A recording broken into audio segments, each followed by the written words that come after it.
Welcome, welcome all. Welcome to the show. My name is better known as Everlasting Joy.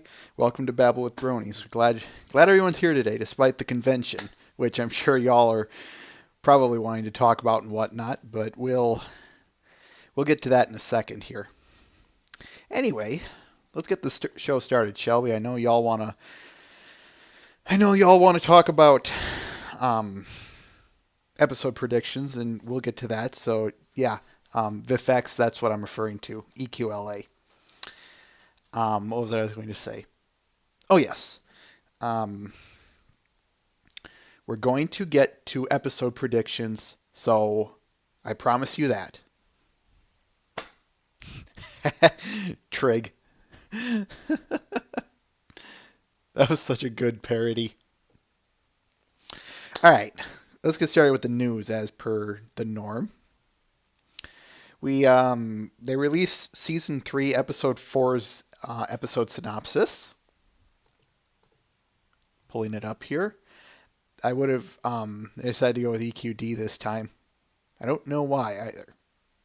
I don't know if you can see it, but synopsis reads, one bad apple.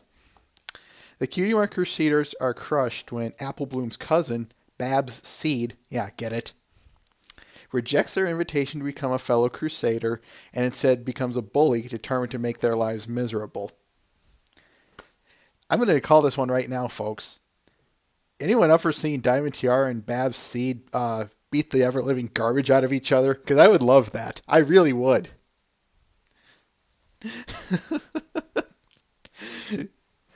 And then watch as they all die in the end. Well, Tiara and Seed. But, yeah, you get what I mean. But we can get to a better... We'll make predictions on this eventually. And for the record, yes, I'm really tired, so I'm bound to say something really stupid here, folks. I'm just going to forewarn you that. Oh, and I almost forgot something. Just let me... This always slips my mind. Okay.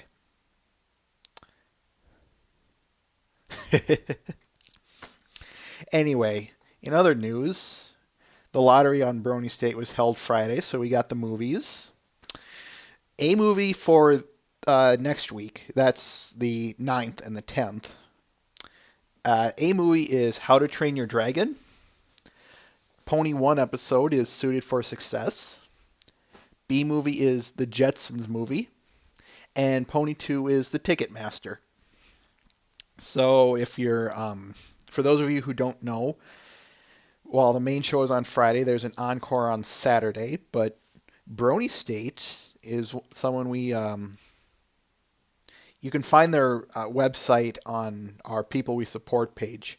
But anyway, what they do is on Friday nights is they'll show these movies, they're fan picked or audience picked, I should say.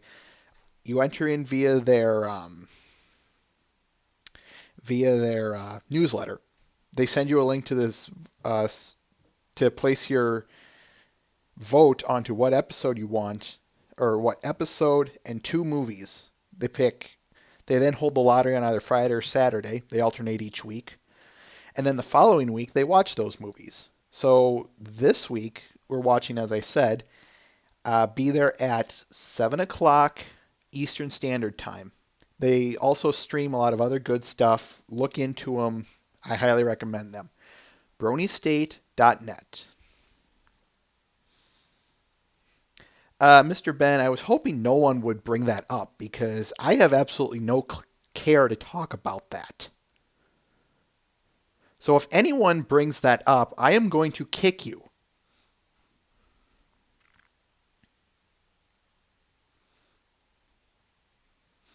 I don't care. I still say I do not want to talk about it.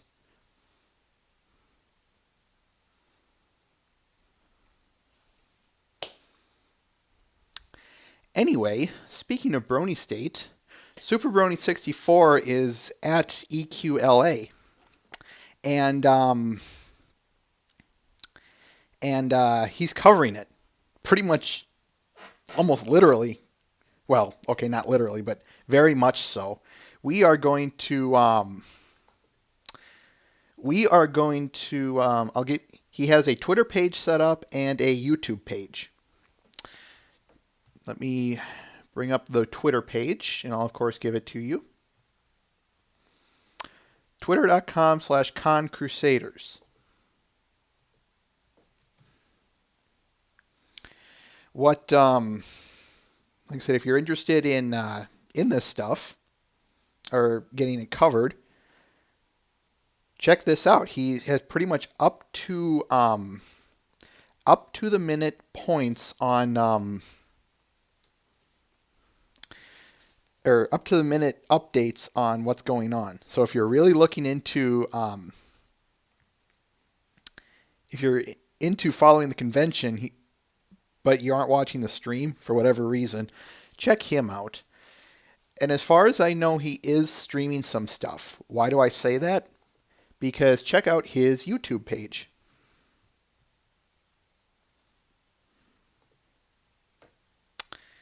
Here is the link. He's got the opening ceremony up, and he's also got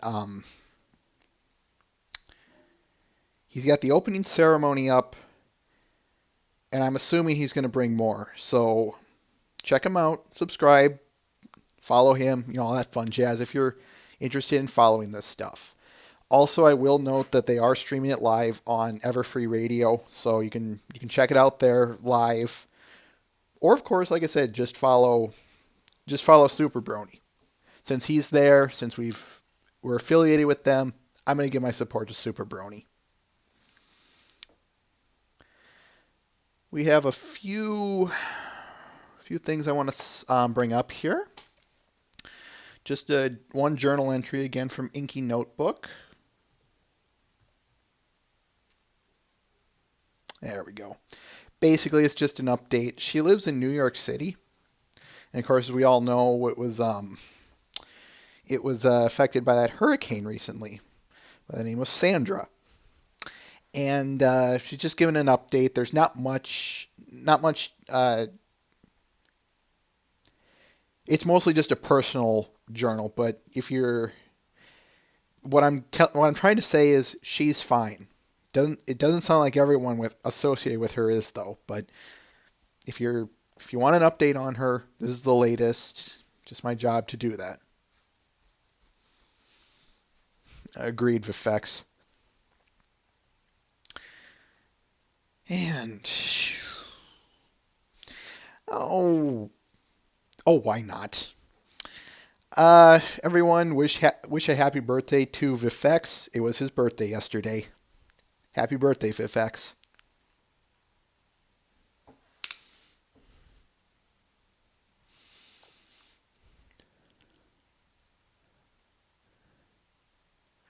That's about it for news and journals and whatnot.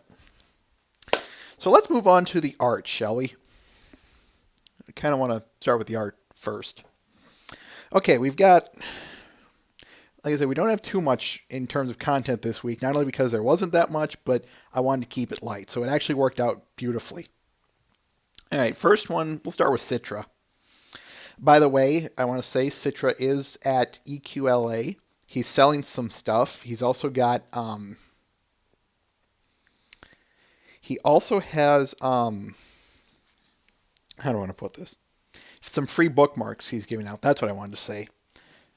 But you have to be at the convention to pick them up. But he's also selling some stuff.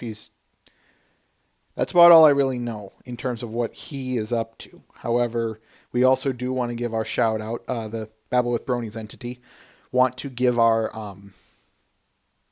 shout out to Citra. Anyway, this one is called Shadow Wonders. Probably saw this one if you're also, I think it was, Mondo Pony. If you've seen, if you follow Mondo Pony, he's got a new, oh, by the way,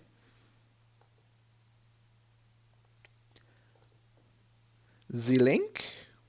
Yeah, he released a music video earlier this week, and Citra's drawing here was in collaboration with it. Yeah, one of the things I said was I really like how he drew the shadow bolt. And he responded to me, that was a lot of fun to draw. I said, it shows. Trig, if there's one thing I don't do well, it's pronounce things. So if I pronounced it wrong, my bad. I do try and pronounce them correctly, so I will thank you for that. I do thank you for. I thank you for that. Thank you. Shadow Wonders. Check it out.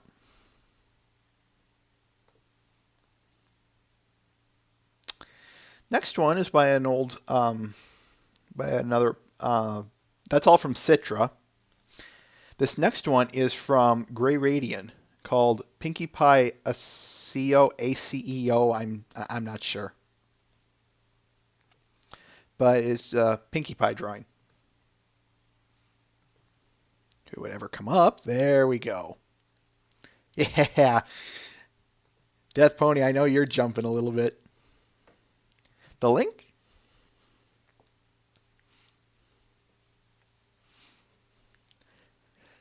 So happy is Pinkie Pie.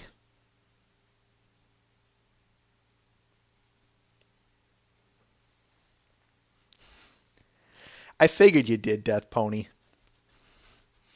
It's all good.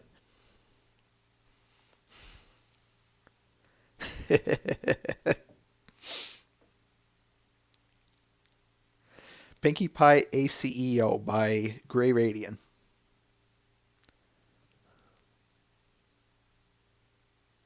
Actually, that wouldn't be a bad idea there, Mr. Ben.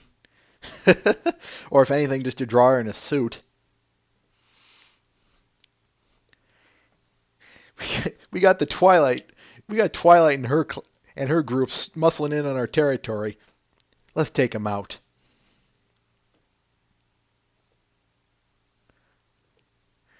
All right, next one. Next one is by Swan Lullaby, called Trick or Treat. Swan Lullaby is someone I came across on Brony State, if I recall correctly.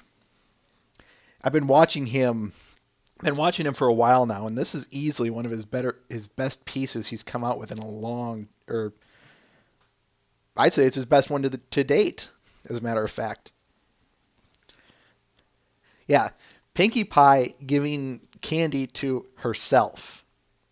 I'd question the physics behind that, but that would imply that it's any pony but Pinkie Pie.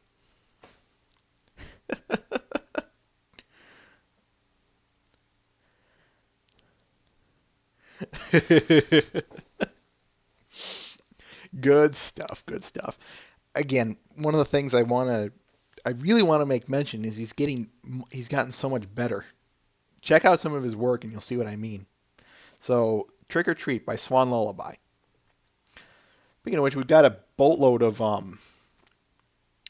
we've got a couple of more comics here, but so now you're gonna have to listen to me give the world's worst impersonations you'll ever hear. Let's do this. This first one is by Muffinshire. Twilight's First Day, number 2. Now, don't worry, this one has only a few lines, so it won't be that bad. Just trying to get the best image size here. One thing before I note, remember this one, the first one came from last week, I want to say. It was either last week or 2 weeks ago. That's part 1. We have it in our notes. Check it out if you want. So here they are, eating breakfast, minding their own business. It is on! It's a breakfast eating contest. Manners, you two, says Mrs. Sparkle. I win! And the winner gets the bathroom first. Exactly how old are you? Asked Mrs. Sparkle. Rainbow swag. Here is the link. Check it out. You can bet that when number 3 comes out, it's going to be on this show. Unless, of course, he says no, but he'll have his reasons.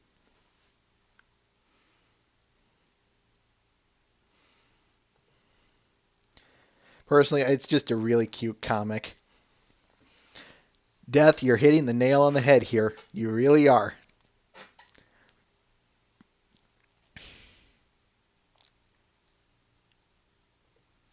All right. Let's go with one with the most talking. This one is Cold Steel Stallions Human Facts.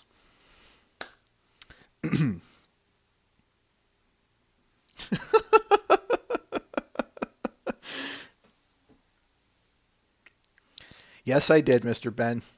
Rainbow swag. I see what you did there. All right. Let me tell you, Twilight, humans are amazing. Did you know that humans have hands and feet instead of hooves? Uh-huh. And that humans don't have manes? They call it hair. How silly is that?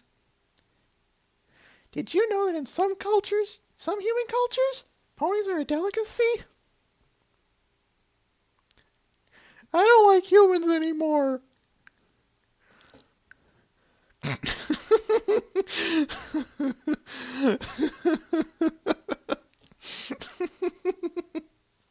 Vifex, it's your comment. Yeah, for some reason, Yu-Gi-Oh! The Abridged series Taya popped into my head, so that's why I decided to channel that through Lyra.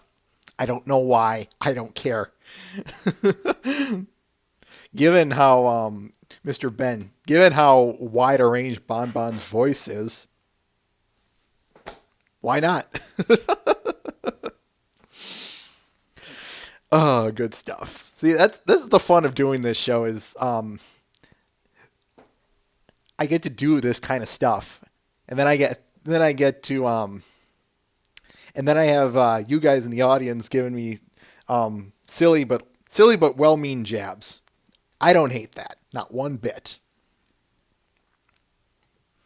All right, now we move on to Toxic Mario. First one is not a comic by him, but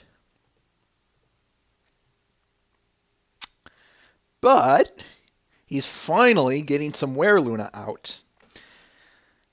Check this picture out. Here's the link. For those of you who don't know, Toxic Mario's, Were, W-E-R-E. The, think werewolf. What was it I was going to say?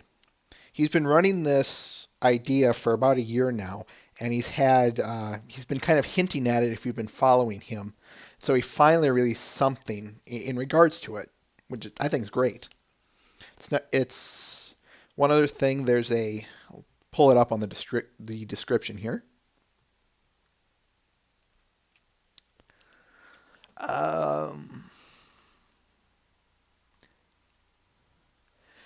Quote, by the way, this got into the Brony calendar for October. Very appreciative. End quote. Yeah, this thing's been put on the Brony calendar. I didn't have a lot of time nor patience to do the research on it, but I'm assuming they're releasing a Brony calendar. I'll look into it a little bit more, and I can report on it if you guys want, but keep your eyes out for the Brony calendar. I'm sure it's going to be sold at conventions and online and whatnot. I'll keep you guys up to date on that, since Toxic Mario has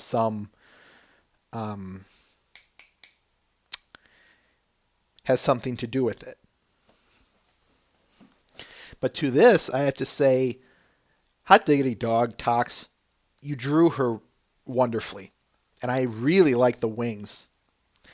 It's funny, in the description he said, there's always some part to this that some people like. Like, for instance, they like the mane, they like the teeth. They mostly like the ears, but I like the wings myself. But that's just me.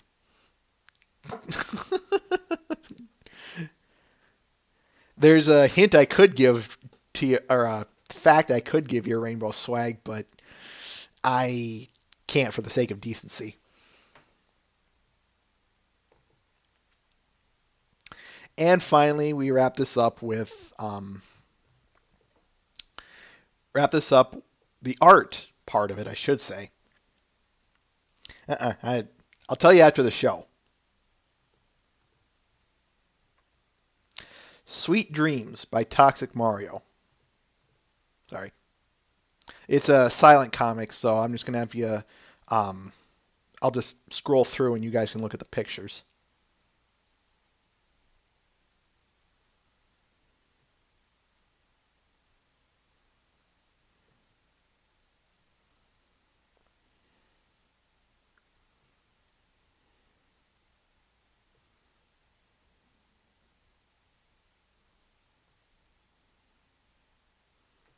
The note reads, Happy Nightmare Night, Twily. Link? I love Twilight and Shining Armor comics. So it's a real treat that I got to do it twice this week. Rainbow swag. I can't remember if Tox has done any Twilight and Shining Armor comics.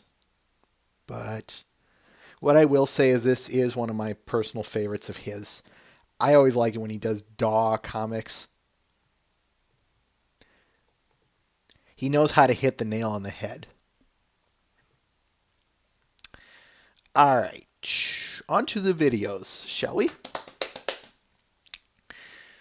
We got, why don't we start with Brony Off? We haven't had any of them on here for a long time. So, this is Brony Mox, She Comes, Nightmare Night, featuring Signe. Anyway, let me just flip this off.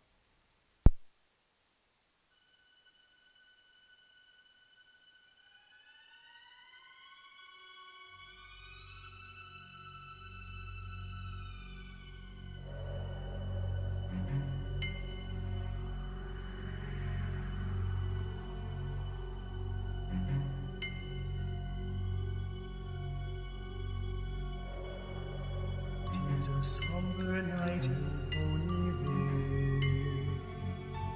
The sky is dark, the moon is bright and still. Little fillies coming out for fun, but they won't be laughing when it's done.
she's coming very soon.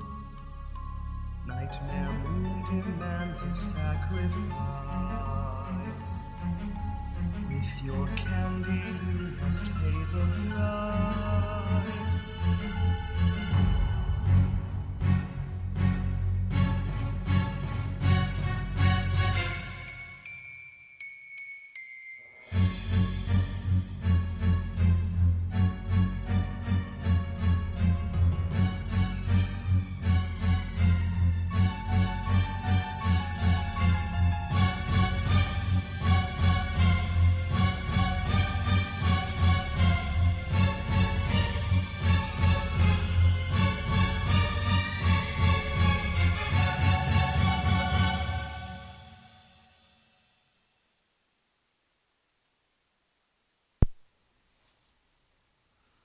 Ladies and gentlemen, Brony Mox, She Comes, Nightmare Night. There's the link. All right. This next one we'll go with is Ali Oopster 27's Hush Now, Quiet Now, a cover.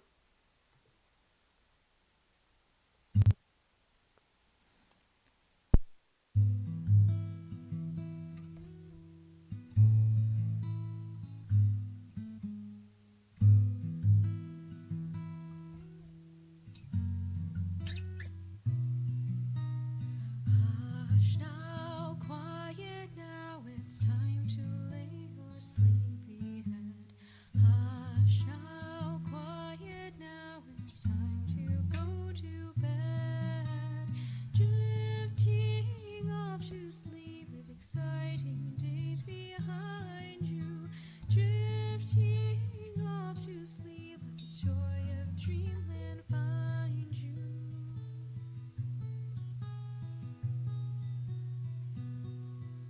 Hush now, quiet now, it's time to lay your sleepy head. Hush now, quiet now, it's time to go to bed. Hush now, quiet now, it's time to lay your sleepy head. Hush now, quiet now, it's time to go to bed. Drifting off to sleep, leave exciting days behind you. Drifting off to sleep, let the joy of dreamland find you.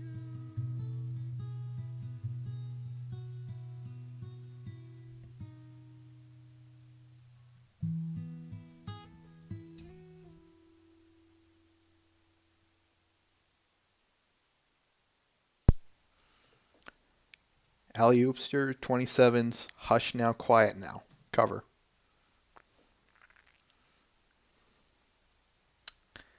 All right, moving along here. If y'all are still awake, I should say. Oh, which one should we go with to wake you up?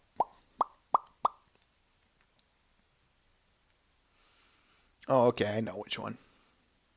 All right, these next three are going to be by Vifex. Yes, the same one in our audience. First one is called Too Much.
Ladies and gentlemen, Vifx is too much.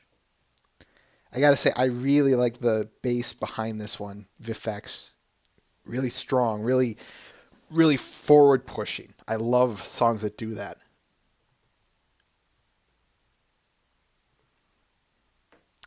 All right, this next one is Sunset.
Sunset by Vifx, ladies and gentlemen.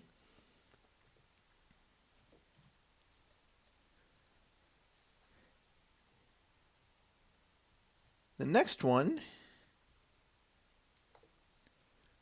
is Inner Conflict.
Ladies and gentlemen, Vifex's Inner Conflict.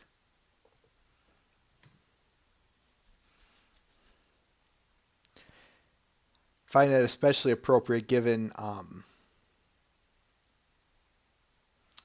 Halloween was just a few days away. Not only when that was released, but as of now. So, very good one.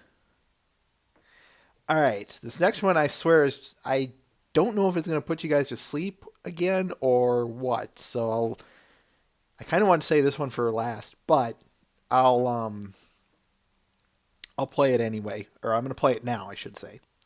This one is called Lullaby for a Princess, a cover by Meme J0123. I hope I pronounced her name correctly. If I didn't, I'm sorry. Before I start this, try and pay special attention to what's said in the beginning. It's very faint, but but if you can hear it, it's really good.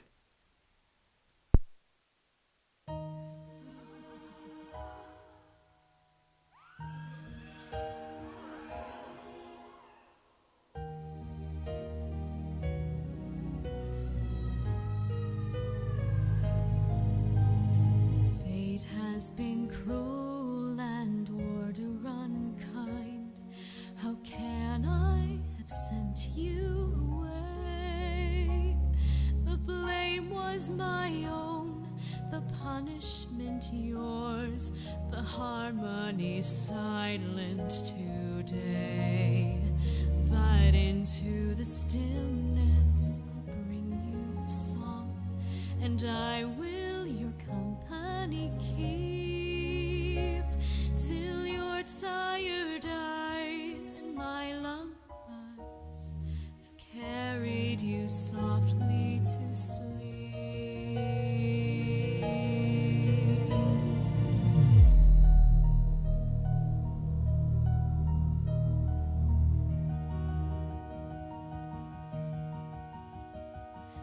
Once did a pony who shone like the sun look out on her kingdom and sigh. She smiled and said, surely there is no pony so lovely and so well beloved as I. So great was her reign, so brilliant her glory, that long was the shadow she cast, which fell dark upon the young sister she loved, and grew only darker as days and nights passed. Lule moon princess, good night, sister mine. Rest now in moonlight's embrace. Bear up my lullaby, winds of the earth, through cloud and through sky and through space. Carry the peace and the coolness of night, and carry my sorrow in kind. Luna, your love so much more than you know. Forgive me for being so blind.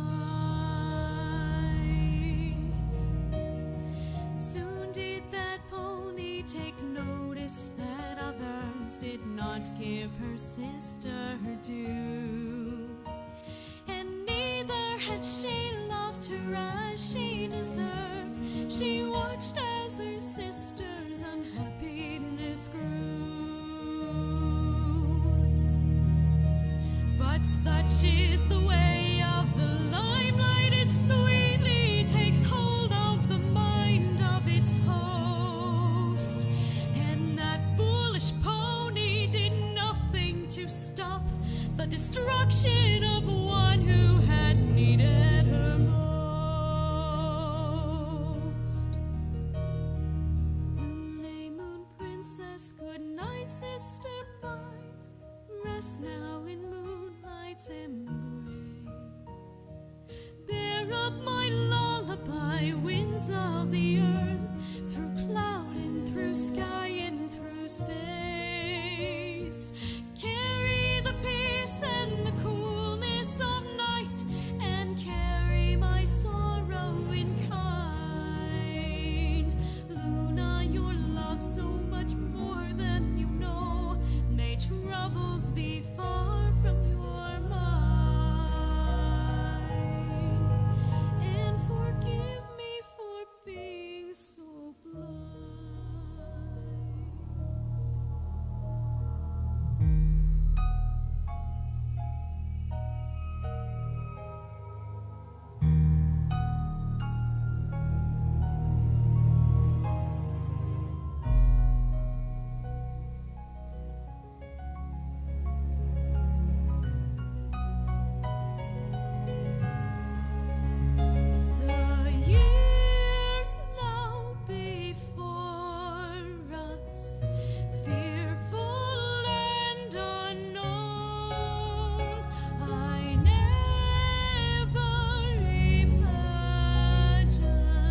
years swiftly pass, I pray. I love you, I miss you, all these miles away.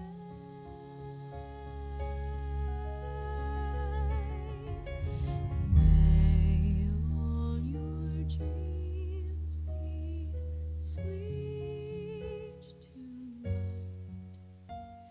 safe upon your bed of moonlight, and know not of sadness, pain, or care. And when I dream of flying away and meet you there,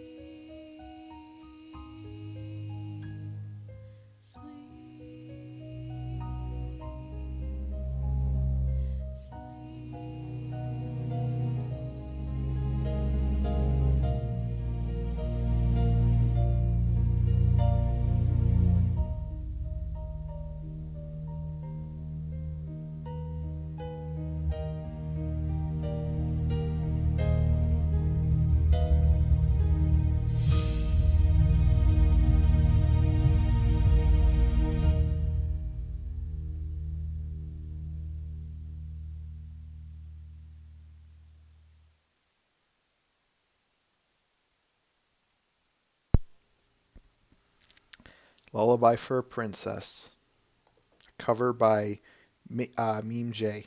Again, I hope I'm pronouncing her name correctly. There is the link.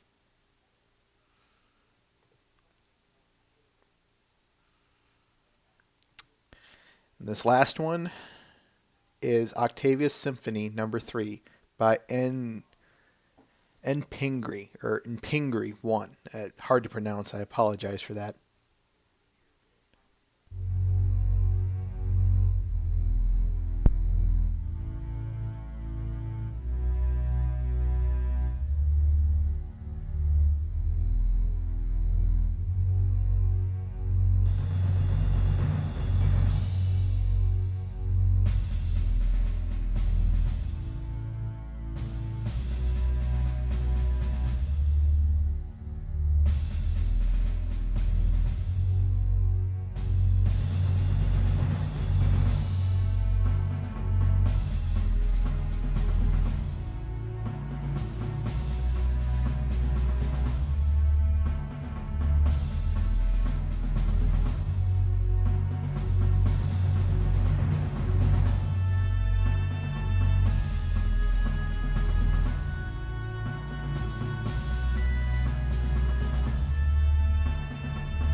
Ladies and gentlemen, Octavia's Symphony Number 3 by Pingree Number 1.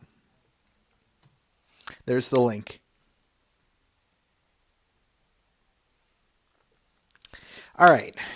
I know we're probably gonna be bleeding over time here, guys. So I apologize. I was hoping that would go a lot shorter than it would, but let me pull up a list. Unfortunately, I'm gonna have to use this one as well.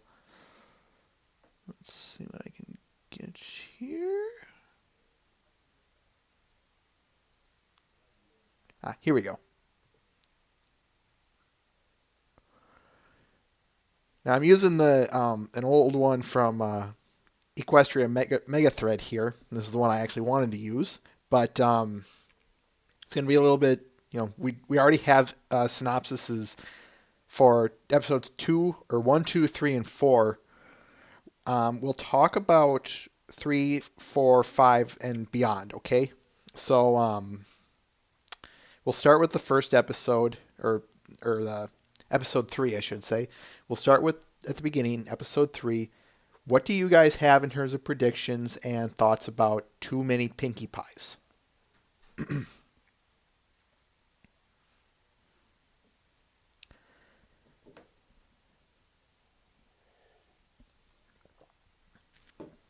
If you recall the synopsis, it is tired with trying um, to spend time with all her friends. Pinkie Pie um,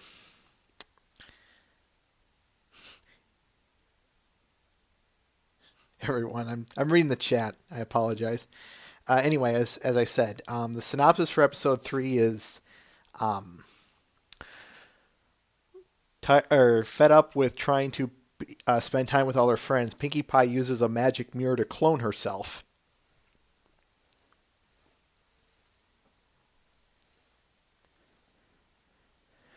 Am I the only one who sees this mirror coming back into play sometime in the future? Something akin to the Mirror of Erised from Harry Potter. As a matter of fact, that's what I think it's going to be. Is that mirror is going to be akin to it.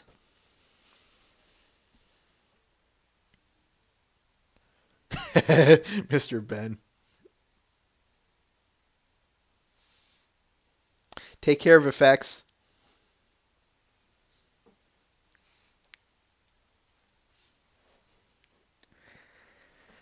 As I was saying, your guys' thoughts and predictions about episode 3? Trig.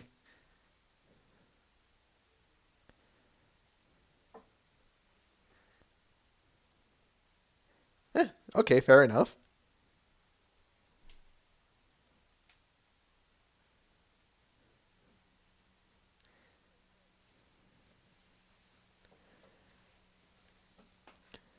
Anything else?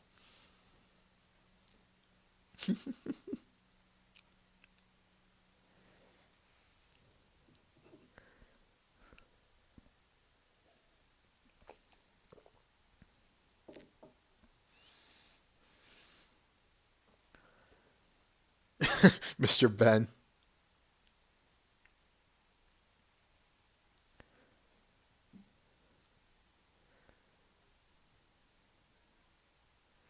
Okay. All right, let's move on. What about One Bad Apple? I know I already made some predictions earlier. Remember the synopsis? Babs Seed rejects the Cutie Mark Crusaders' offer to join their club and instead makes their life miserable. Rainbow swag. I see what you did there. The reason, for the record, people, the reason we're not doing episodes 1 and 2 is because they've got that 8-minute preview out. Plus, it's next week, so I just kind of find it a little bit silly.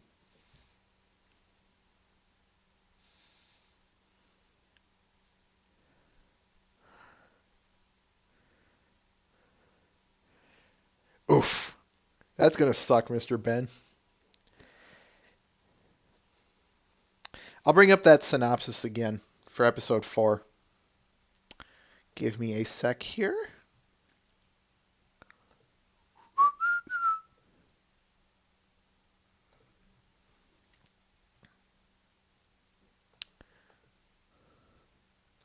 I know it's using EQD, but it's the only one I could find it on. As I said, the Cutie Mark Crusaders are crushed when Apple Bloom's cousin, Babs Seed, yeah, get it, rejects their invitation to become a fellow Crusader and instead becomes a bully determined to make their lives miserable. So again, what are your guys' thoughts and predictions on this? I like where you were going with that, Mr. Ben.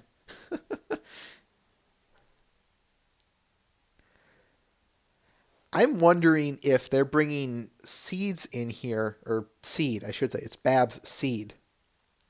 Because I want to say it's because Diamond Tiara would be either be too, I want to say, predictable, or there's still stuff that needs to be, from a character development standpoint of either Tiara or the Crusaders, there's still character character development that needs to happen, and if they did this, that would cut it off. So I'm seeing people, saying, "What happened to Diamond Tiara? What happened to Diamond Tiara? Why can't they just use her?" That's why I'm guessing. Rainbow swag and a changeling. I know they hinted at this at, what was it? Some convention not too long ago, that they have an interesting take on bullying. I'm curious if how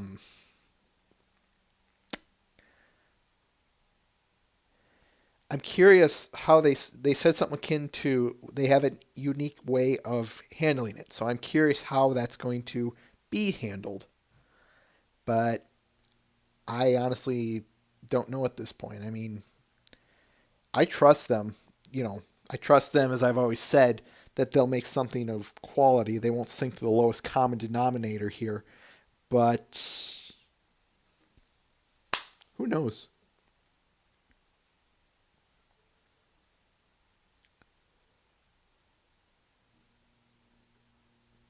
I'm afraid of getting her cutie mark and growing up. That's an interesting take. I really like that. I really do. By the way, how how do you pronounce your name? Is it Meme J0123 or Meme Joe? How do you pronounce your name? Just so I don't constantly pronounce it wrong.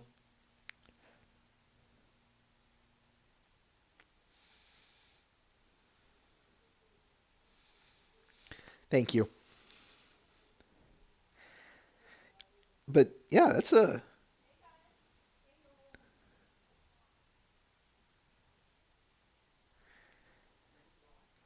I wonder what Babs's problem is. If it's Mr. Ben. Again, some interesting takes on this. I like that. But see, this is why I opened the gates up to you guys to talk about this. Now, I don't know where. They don't have episode 5 listed on this list, but if you recall correctly, episode 5 was Magical Duel. And this is where synopsises drop off. So this is where it's all just random guessing here, people. So all we have are titles. Yeah, that's what I'm guessing too. Trig is this is Trixie's return, and this is where Twilight has to confront her.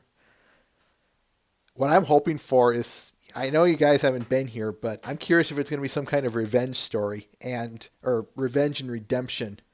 And if that's the case, I can't wait. I've been having that idea since mid season 2. So I would be so looking forward to that.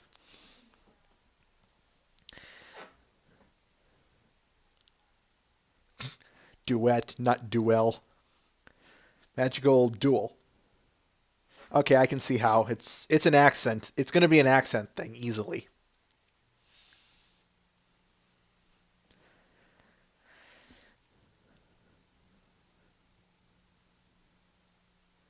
Yeah, meme, uh, meme J, you should have been here when we showed episode 6. Was that? But yeah, I'm with you on that. I'm with you in that boat 100%. I'm curious how they're going to handle it. The only thing I'm going to say is, if they're going to bring her back, as in, yeah, I was just going to say that, Trig. Is she going to be? Is it going to? Well,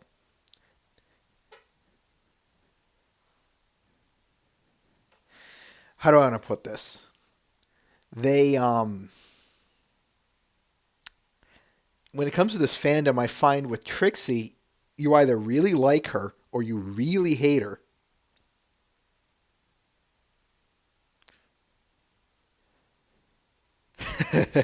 Mr. Ben. Egghead Dash, we've always got a delay here. It's an inherent thing. We can't fix it despite our most sincere efforts. So you're just going to have to bear with us on that.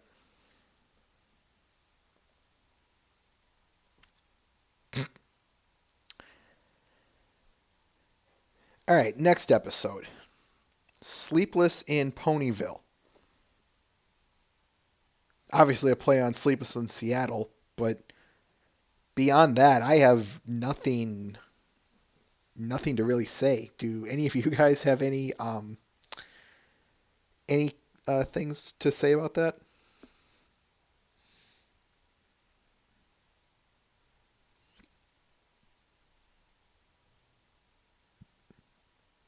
Meme J, I like that idea. No sleep for you. Did they question to everyone? Did they ever hint at a Luna episode, another one outside of the Well, I guess yeah. Did they hint at any standalone Luna episode that wasn't a the one where they analyzed the conflict that happened before she was banished? Yeah, I didn't think so either. But I'm gonna guess good money. That's going to be a two-part finale, and that's where Discord is going to come back in, and it's going to be the two-part finale. That's what I'm gonna bet good money on.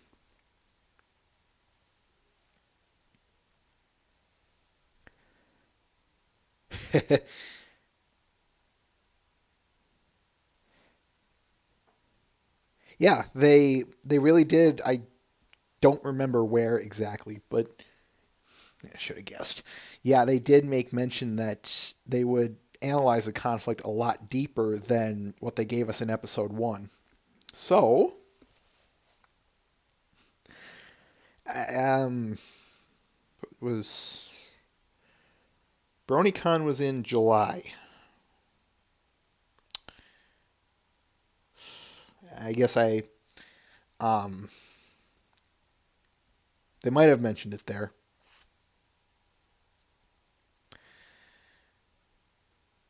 Kind of hard to keep track of this stuff when it's months behind you. But anyway, what I'm what I'm guessing is sleep back to Sleepless in Ponyville.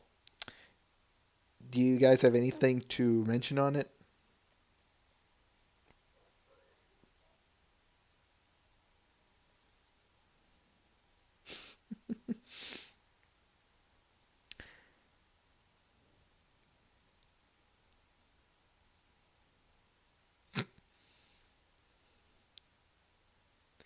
All right, let's move along to Wonderbolt Academy then. Trig. Wonderbolt Academy. This is obviously going to be a Dash centered episode. I can just see it. And and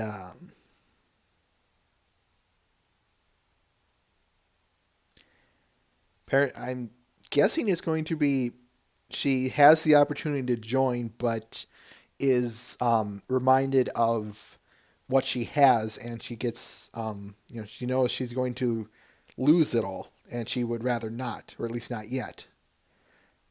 I'm gonna make a prediction on that, but I'm curious if, yeah, Scootaloo doesn't tag along or something. That'd be cool. It certainly gives some good Scootaloo Rainbow Dash interaction, which I think is desperately needed, amongst other things concerning Scootaloo. But hey, we all are yelling and screaming at the top of our lungs to develop Scootaloo's character. Meme J, I think you're right.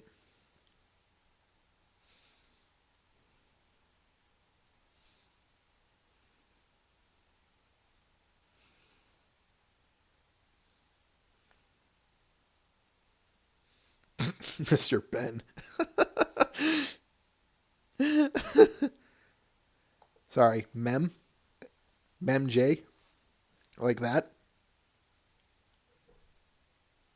Okay, I'll remember. Again, I hate it when people pronounce or spell my name wrong, so I try my best to make sure I pronounce others' names correctly.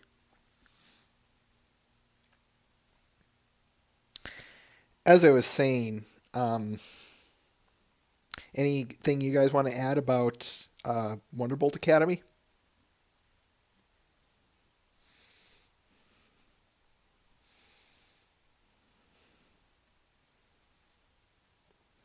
I wasn't referring to my pseudonym, Trig.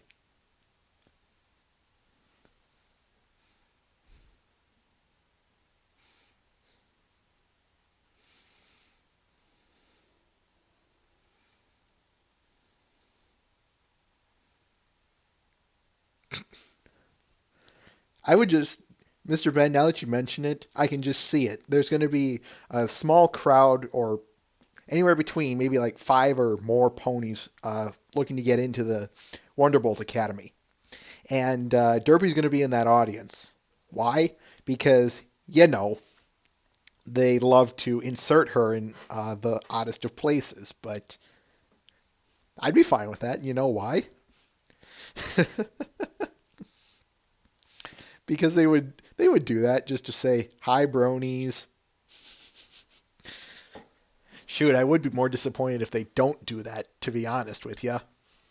It's the perfect setup.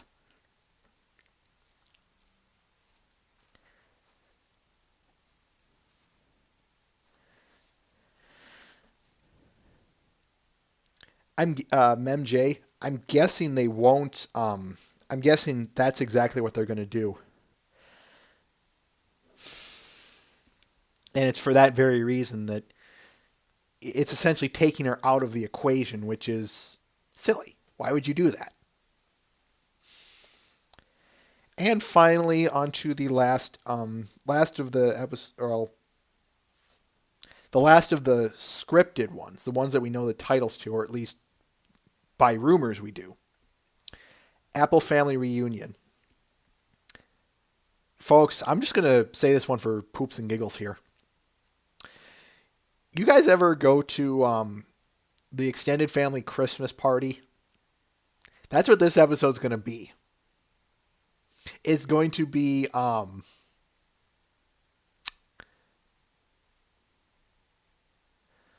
I'm going to make a prediction here. This might be we get to finally see AJ's parents. Here's hoping for it, by the way. But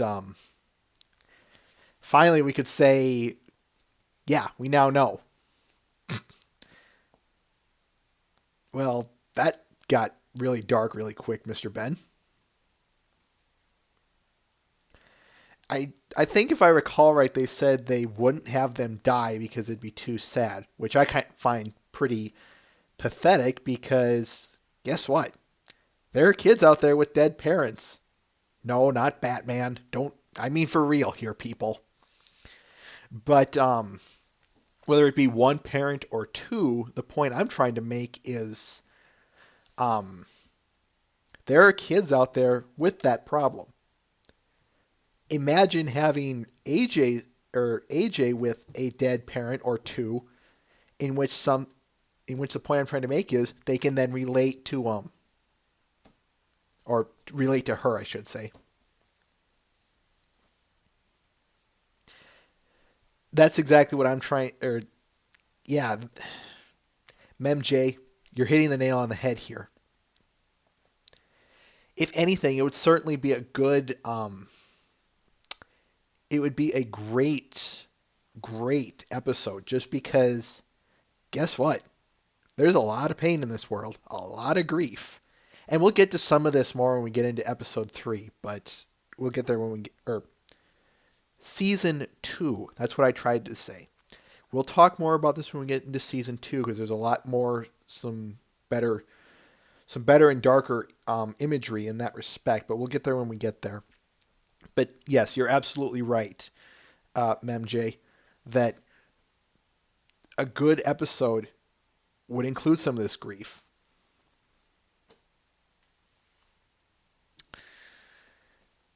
And finally, as I said, I know it hasn't been released yet. No Rainbow Swag, I do not. I'm going to guess that the finale is going to be a two-parter analyzing the Celestia Luna conflict. What do you guys have to think that what do you guys think the season finale will be?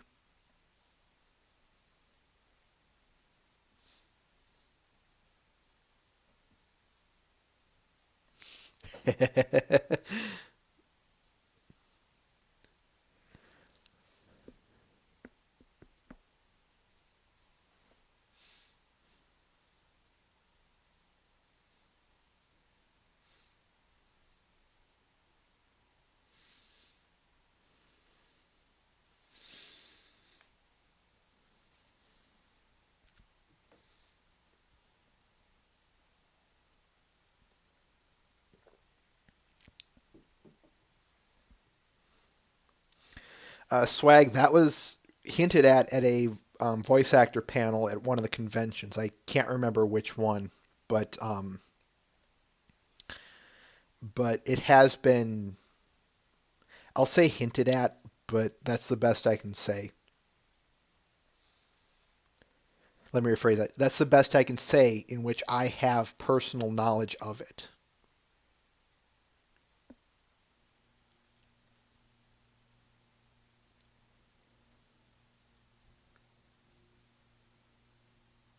That would be awesome.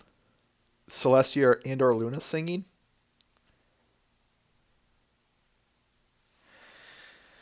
I say, yeah, I would. Someone's going to have to look at it because I can't. Actually, I take that back. I might be able to. Let's see here.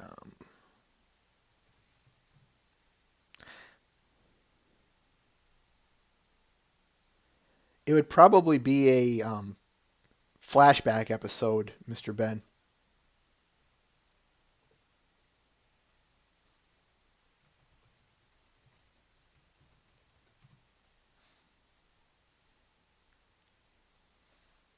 No, really, you should, Memjo.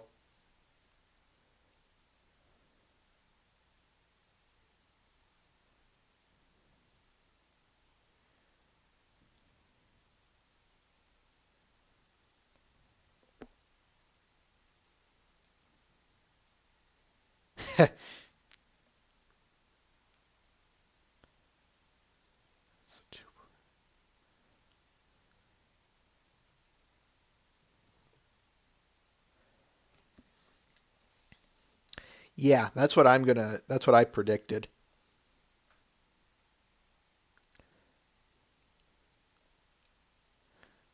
Too bad they had to leave. Oh well.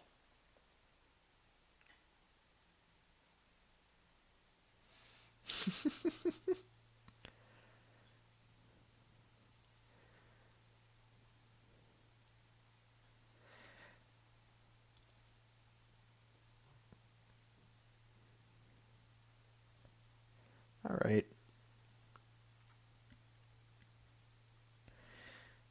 Anything else you guys want to say? Because we're already at the 1:23 minute or 1 hour 23 minute mark, and like I said, I knew we were probably going to be going a little over on this episode, so I'm fine with that. I don't have anything to do, um,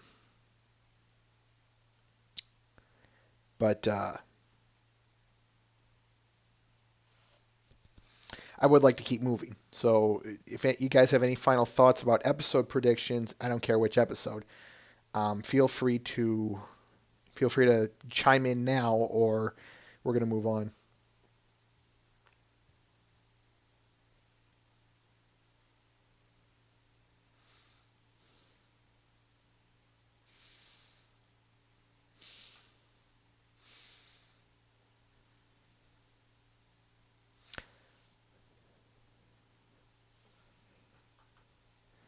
Kuro. Um,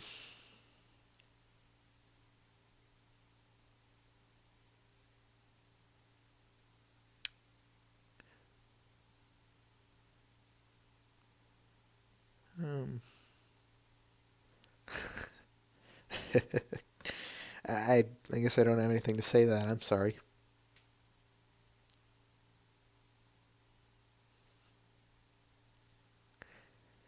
All right. If this is all, then we're gonna move on.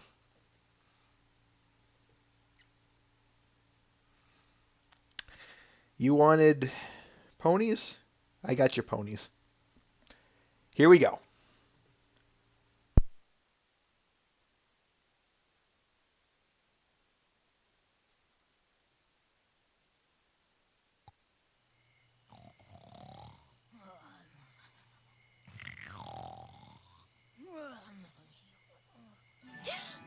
Spike, wake up! Wake up, wake up! It's winter wrap-up day!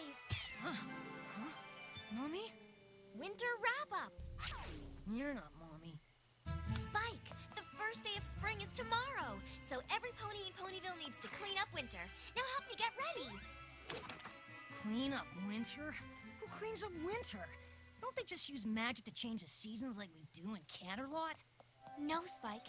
Ponyville was started by Earth ponies, so for hundreds of years they've never used magic to clean up winter.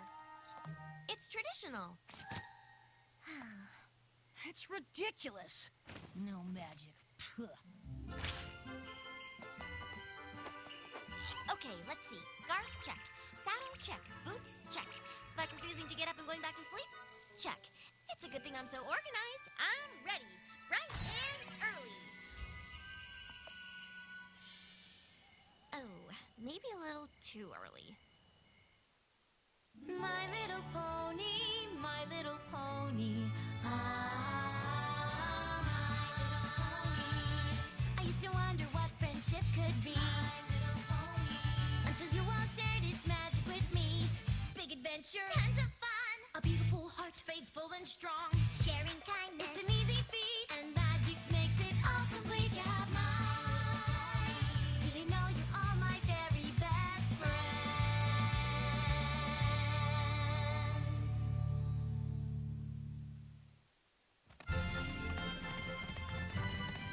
Those must be the team vests Rarity designed.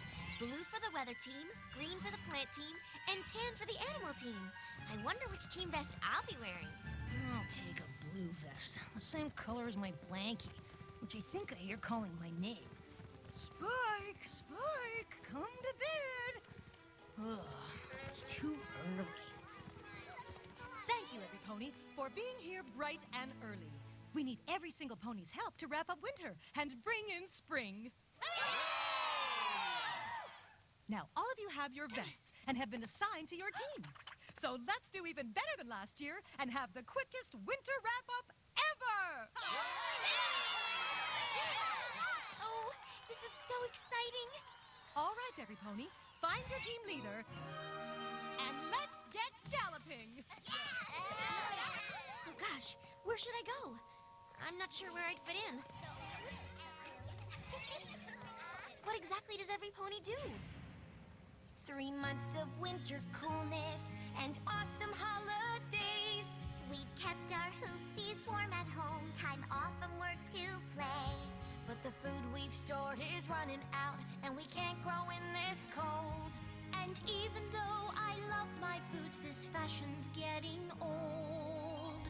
The time has come to welcome spring and all things warm and green, but it's also time to say goodbye. It's winter, we must clean. How can I help? I'm new, you see. What does every pony do? How do I fit in without magic? I haven't got a clue. Winter wrap up, winter wrap up. Let's finish our holiday cheer. Winter wrap up, winter wrap up. 'Cause tomorrow spring is here. 'Cause tomorrow spring is here. Bringing home the southern birds. A Pegasus job begins and clearing all the gloomy skies. Let the sun shine in. We move the clouds and we melt the white snow. When the sun comes up, its warmth and beauty will glow. Winter wrap up, winter wrap up. Let's finish our holiday cheer. Winter wrap up, winter wrap up. 'Cause tomorrow spring is here. Winter wrap up, winter wrap up. 'Cause tomorrow spring is here. 'Cause tomorrow spring is here. Little critters hibernate under the snow and ice. We wake up all their sleepy heads so quietly and nice. We help them gather up their food, fix their homes below. We welcome back the southern birds so the families can grow. Winter wrap up, winter wrap up. Let's finish our holiday cheer. Winter wrap up, winter wrap up. 'Cause tomorrow spring is here. Winter wrap up, winter wrap up. 'Cause tomorrow spring is here. 'Cause tomorrow spring is here. No easy task to clear the ground. Plant our tiny seeds with proper care and sunshine. Everyone it feeds. Apples, carrots, celery stalks, colorful flowers too. We must work so very hard. It's just so much to do. Winter wrap up, winter wrap up. Let's finish our holiday cheer. Winter wrap up, winter wrap up. 'Cause tomorrow spring is here. Winter wrap up, winter wrap up. 'Cause tomorrow spring is here. 'Cause tomorrow spring is here. Now that I know what they all do, I have to find my place and help with all of my heart. Tough task ahead I face. How will I do without my magic? Help the earth pony way. I wanna belong, so I must do my best today. Do my best today. Winter wrap up, winter wrap up. Let's finish our holiday cheer. Winter wrap up, winter wrap up. 'Cause tomorrow spring is here. Winter wrap up, winter wrap up. 'Cause tomorrow spring is here. 'Cause tomorrow spring is here. 'Cause tomorrow spring is here.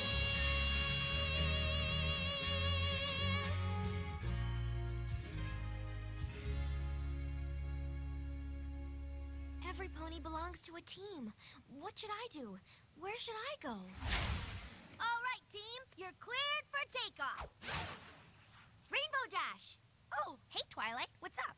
What are you doing? Sending off one of my flight crews to retrieve the birds that have flown south for the winter.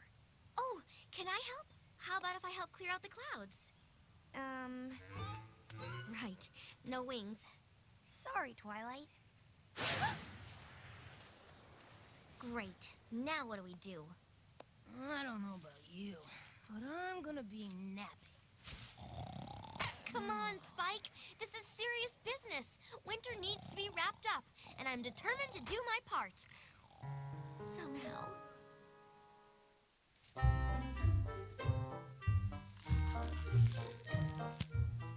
Rarity, please tell me there's something, anything I can help you with.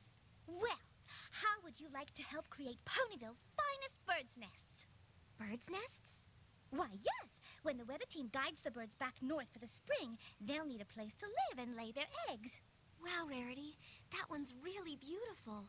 Oh, I thank you most sincerely. Would you like to try your hoof at a nest? Would I? Yes! Where do I begin? Okay, now, take some of that straw and hay over there, and a little bit of branch. Now, weave them through there. Yes! Take some ribbon. Yes! Oh, not there. Oh, yes. Tuck it in over there, but be careful not to... Oh, no, I guess that will do. Oh, dear. There! It looks just like yours. Oh, my. That nest needs to be condemned. Oh, Spike. That's not so bad. Maybe the birds can use it as a... An outhouse? Spike. It's just fine. It's just a little rough around the edges. Let me lend you a hoof. Let's just untie this ribbon, and if we take out these sticks here, we shape this. I think we lost her. And we need to weave the string in. Hello, Twilight! Wow, Pinkie Pie, you're quite the skater. Probably the best skater I've ever seen. Thanks, Twilight. I've been doing this since I was an itty-bitty little Twinkie Pinky. Just comes naturally. Which is probably why they designated me the lake scorer. I cut lines in the lake with my skate. That way, when the rest of the weather team comes here to break the ice, it'll be easy as pie. How clever. When the thick ice begins to melt, it'll break along the lines. Well, you sure have a lot of work ahead of you. There's quite a few lakes in Ponyville. Tell me about it. Hey, Twilight, want to help me out? Would I? Come on, put on those skates over there. I bet you'll be a natural, too. Okay. Yay! Maybe on second thought. Hey, what are you talking about? You said you wanted to be helpful. Yippee! Now get out there! Whoa, whoa, whoa! Twilight, steer, steer! Yeah! Oh, boy!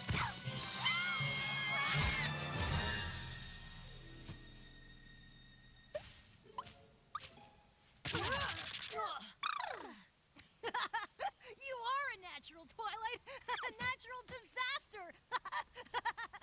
Twilight, you did a great job your first time around. I'm sure my first time was just as wobbly and bobbly and crasherific as yours. Really? No. But did I make you feel better?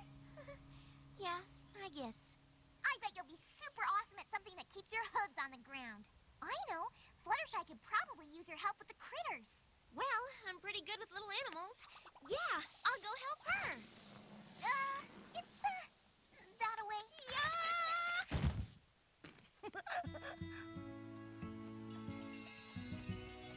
Wake up, little sleepyheads. Hope you had some wonderful dreams and restful hibernation. But it's time to get up now. Spring is coming. Aw, how cute. Aren't they? This is my favorite task of the whole season, when I get to see all my little animal friends again. What's hibernation? It's like a long sleep. Long sleep? Yes. Wake up, little porcupines. Animals often hibernate through the winter to save their energy and eat less food. I definitely like the idea of hibernation, except for the eat less food part.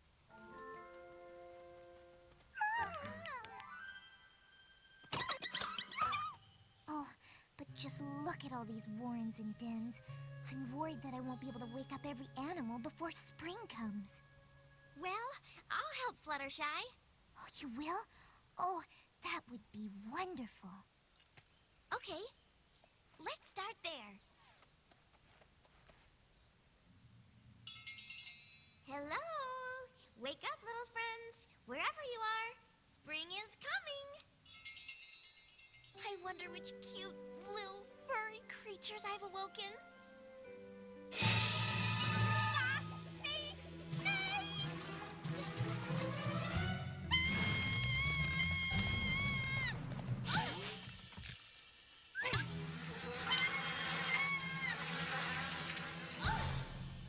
Good morning, friends.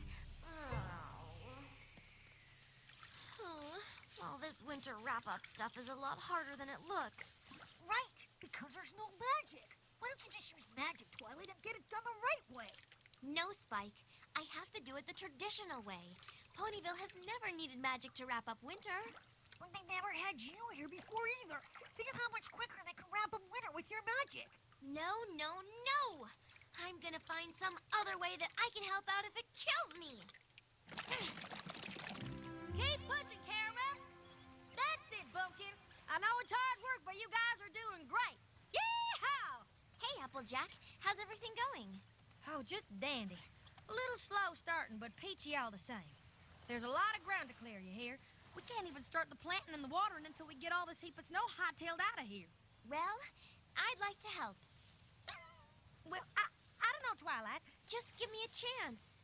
Well, I never turn down a hard worker, but...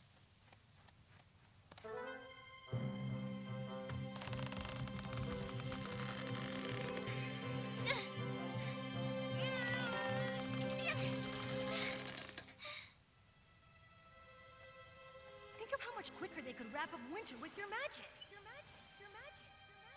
I could use a come to life spell. Oh, here goes.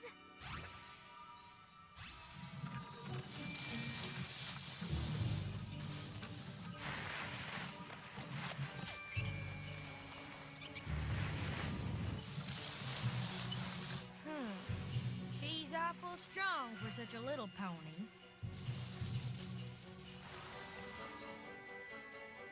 That's my girl, following my advice. And what in tarnation does that mean? Uh-oh. Slow down! Slow down!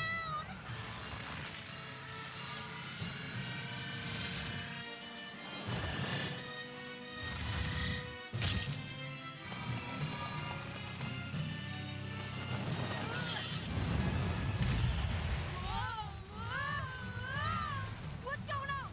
What'd you do? You used magic, didn't you?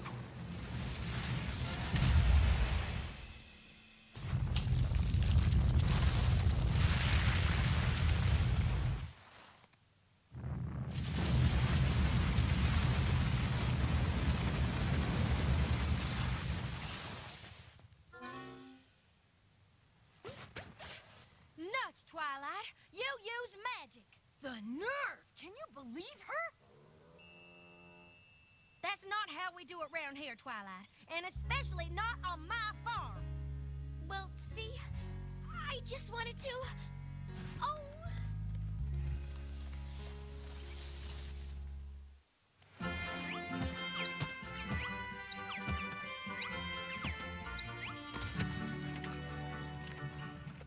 Come on, Twilight, come on out.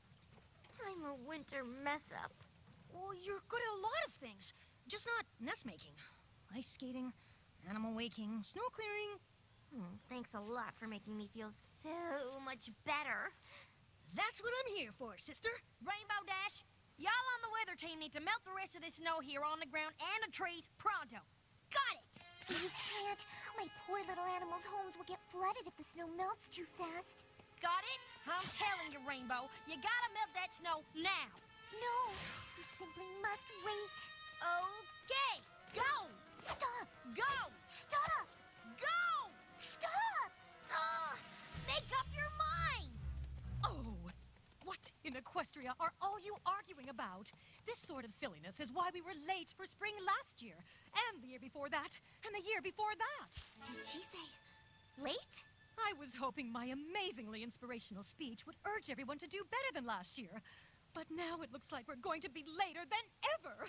I mean, just look at this catastrophe. The ice scorers made the ice chunks too big to melt. The nest designer is horrendously behind.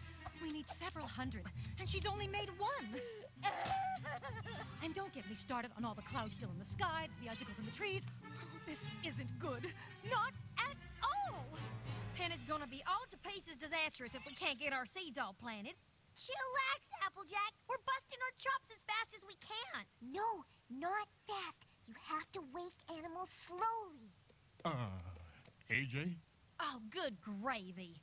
Caramel lost the grass seeds again, didn't he? Yep.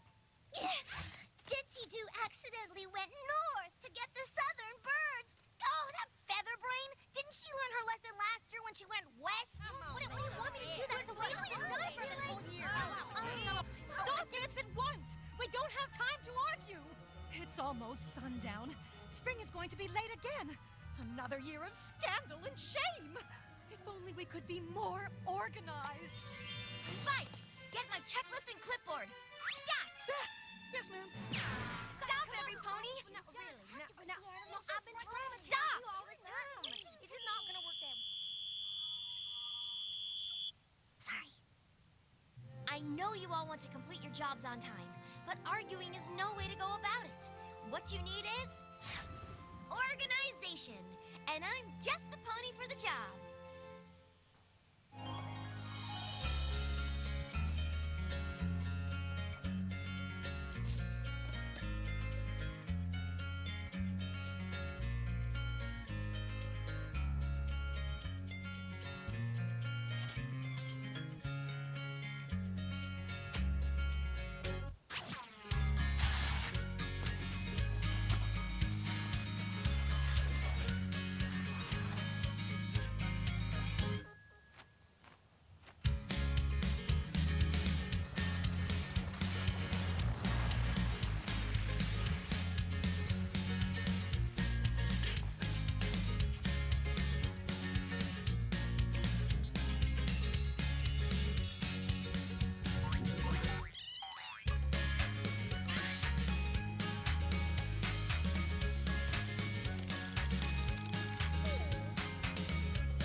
is here, on time. And we have you to thank for it. If it weren't for your organizing skills, we would still be arguing. Yep. It was a team effort. And since you helped every team, we have an official vest for you. We give you the title All-Team Organizer. Gosh, I don't even know what to say. Thank you, every pony. And hereby I declare that winter is wrapped up on time! Spike's sure gonna be in for a hog-sized surprise when that last piece of ice melts.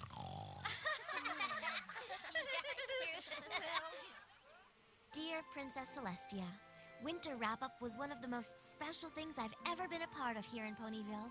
It helped me to learn that we all have hidden talents, and if we're patient and diligent, we're sure to find them. And as always, with good friendship and teamwork, ponies can accomplish anything. How's that, Spike? Spike? Oh, Spike.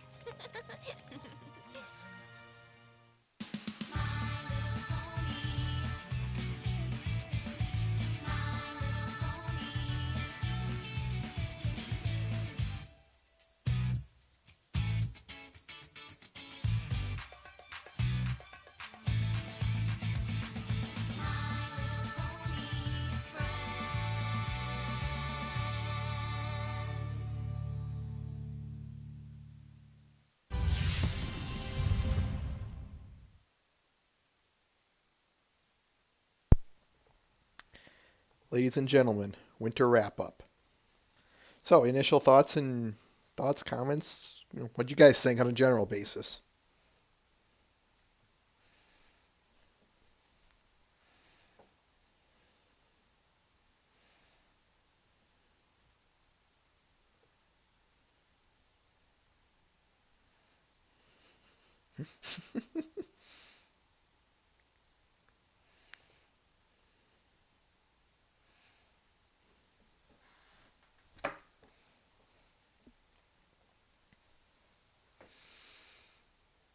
Yeah, I agree with everyone saying it as a catchy song.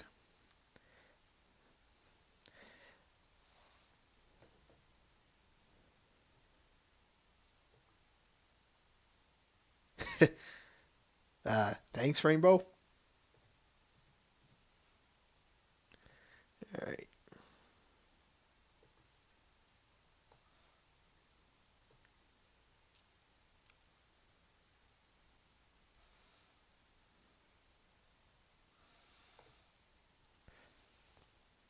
Mem J. I never thought about that way.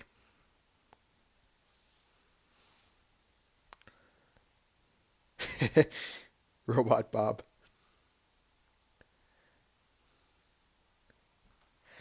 All right. Yeah, all right, let's get started here.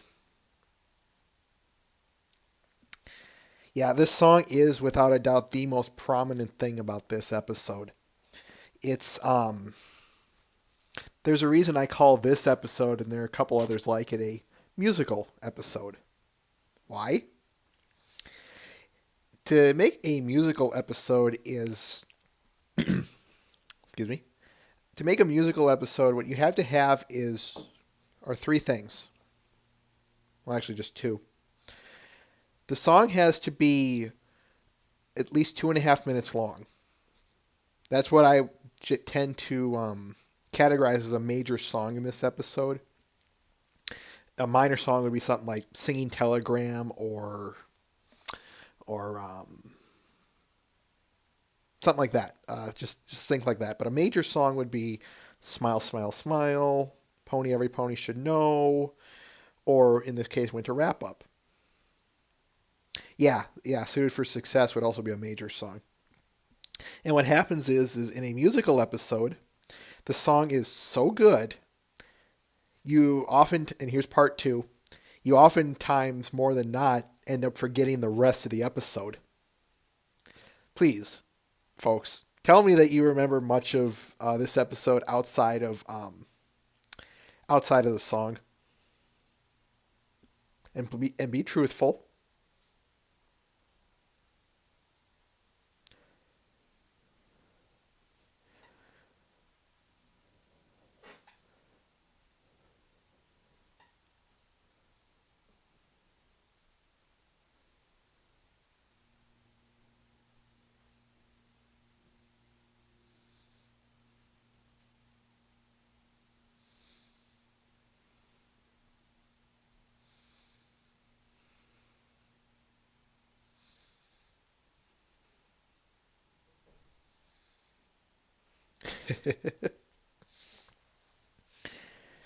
But yeah, that's roughly my point I'm getting at here, everyone. There's a lot of little bits and pieces here to talk about, but right now I kind of just want to go through just kind of go through the episode itself. Yeah, I do have to make the comment. There's two things I want to make note about Rarity's scene. First off, yeah, that's her personality type, people. She's going to that's as we said in episode 8, she's very much detail oriented. She knows what she wants to create and details, details, details. So, and I stand behind what I said in the comments. When all she has to do is just fix the nest, as opposed to making a whole new one. In other words, it's basically half complete, as opposed to being not complete or not even started. That's why I think she went after that nest, or went after it the way she did.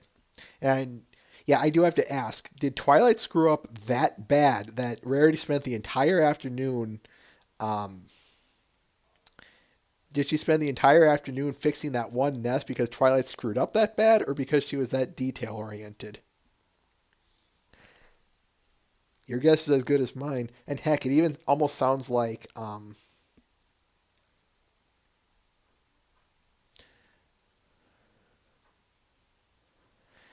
yeah, I'm reading some of the chat here as it was carrying on here. The or is Rarity that detail oriented that yeah, she spent all afternoon off on that one nest? Who knows? I suppose it's maybe both. And yeah, I see you guys bringing up. I do want to bring up this bit again. One of the things that I've noticed about Rarity, especially from this episode and beyond, she doesn't necessarily. I rarely ever see her criticize that much. At least criticize without offering suggestions on how to improve some things. Like, for instance, there's this episode, and check out season 2, episode 19 for another example of this. But I rarely ever see her just say, that's terrible, that's awful, that's crap. It's usually more akin to, that's terrible, but let me help you improve it, which I think is a great character trait to her. It's definitely breaks away from the norm of a stereotype of her character. That's definitely something I wanted to bring to attention.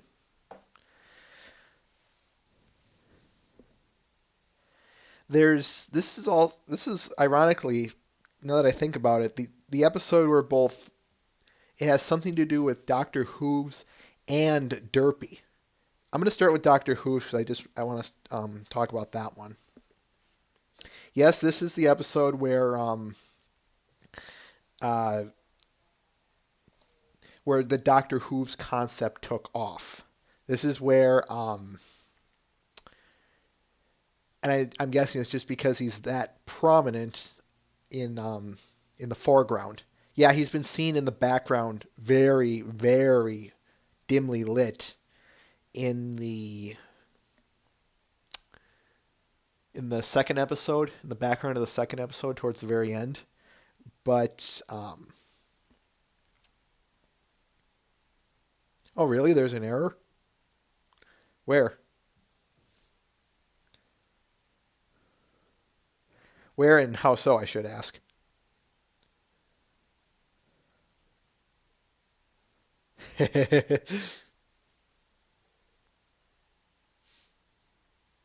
Oh, great. Now you got that running through our heads. Okay, yeah, I'll show it. Just give me a time. Give me a. Well, I closed it down, of course.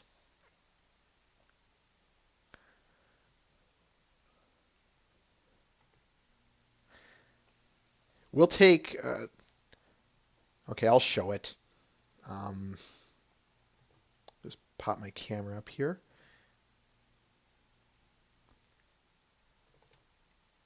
Wrong one.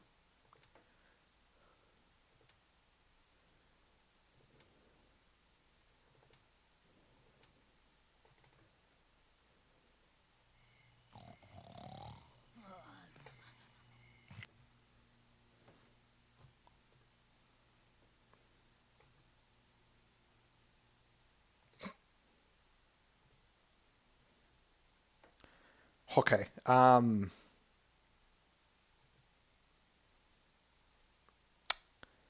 Let's check that out.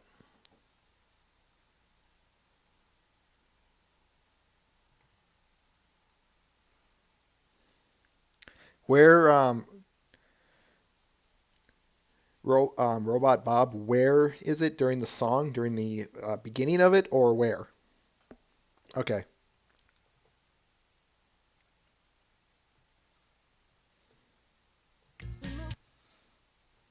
Yeah, I love how there's no seek in here. All right, let's do this. When it's cold, and even though I love my boots, this fashion's getting old.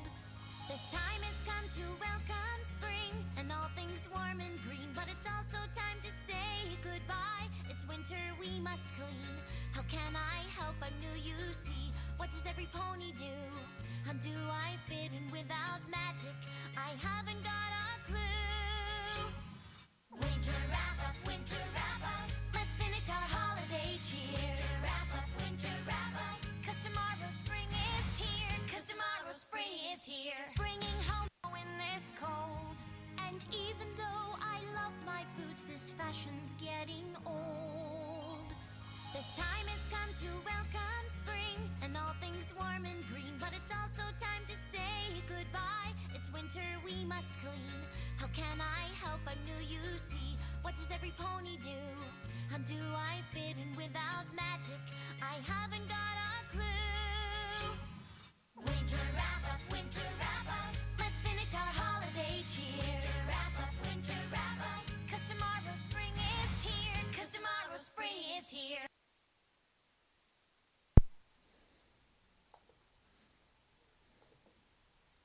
I didn't see it, but I'll take your word for it. But yeah, that was basically um, Mem J. You just missed it. We replayed it.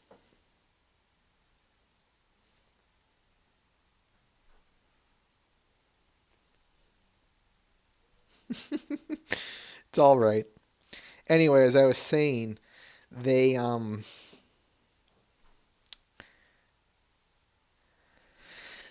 this how do I want to start this?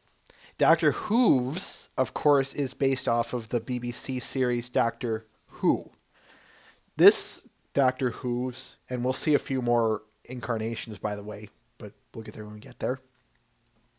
This version is, of course, a play off of the 10th Doctor, played by David Tennant. Let me bring my camera back up again. Yeah, really, really. I guess that's the popular fanon interpretation. And given that they eventually acknowledge him in the show, in My Little Pony, yeah, it's the 10th Doctor, David Tennant. I'm not going to get into any more details. I will say, check out the show and you'll see what I mean. You can find it on Netflix. Parasos, yeah, it is. Check out season 2, episode 15, and you'll see what I mean. That tie that he eventually wears on that episode is the tie he wears is very akin to Tennant's outfit. He oftentimes wore a tie. It was usually blue or red. So David Tennant, that's what he usually wore. Doctor Who's, of course, wore a green one. And of course, yeah, we do have to bring up the issue of copyrights here. While they can hint at it all they want, and I'm guessing most of the fans will always call him Doctor Who's. And you know what? I will always. Until and unless they acknowledge him in the show, to me, he'll always be Doctor Who's. And of course,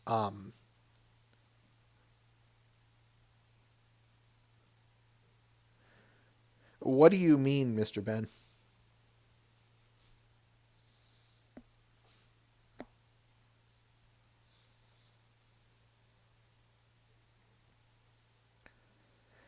Parasos, hold that thought. Oh, I see what you meant, Mr. Ben. No, I think that was just, just a change of outfit kind of thing. So I think, yeah, most of David Tennant's ties stuck to a solid color, but they, like I said, I vividly remember blue and red. It was always blue or red. And Parasos, to answer your question, part of the problem is it's not. I don't think they would mind. Heck, they're probably tickled by the fans pouring in on both sides of the equation, both MLP and Doctor Who, because yeah, oh wow, Doctor Who's. I have to see where this comes from, so I'm going to go watch Doctor Who. They watch it, they become a fan, and you get all these pony fans in there saying. You get all these pony fans in there saying, just like Doctor Who's, and of course then Doctor Who fans will say, what's all this pony crap about? And then they'll go watch the show and become fans. So no, I don't think that's where, that's not the problem. The problem becomes money.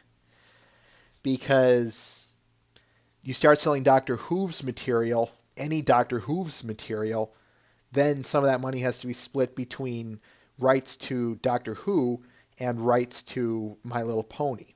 It just becomes an ugly legal battle then if something bad were to happen. I don't know what exactly, but yeah, it's a money issue, and unfortunately, it's just better to hint at it like it is than to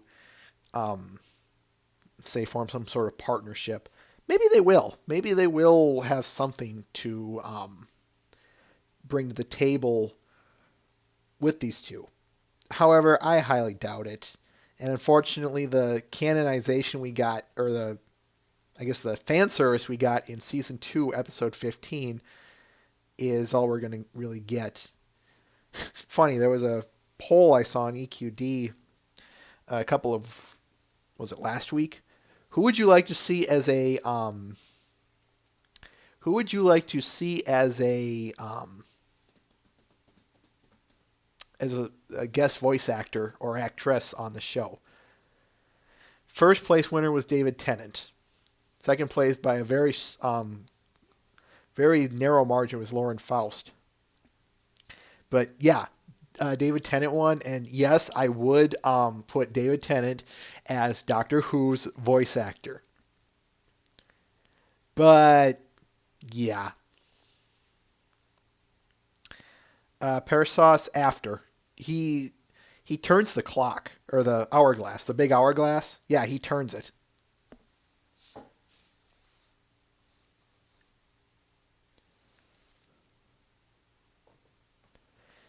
After the song, the mayor is there saying, like, here's the rules, blah blah blah, and then ready. Then they do a jump cut to Doctor Who's, or yeah, with a tie on, and of course he turns the hourglass. That's where the acknowledgement comes in. Which, by the way, that was really subtle of them. In 2012, there was a trading card. There's some trading cards going around. You might have seen it. I don't have a picture to it. I apologize. Where, yeah, his name was released as Time Turner. And,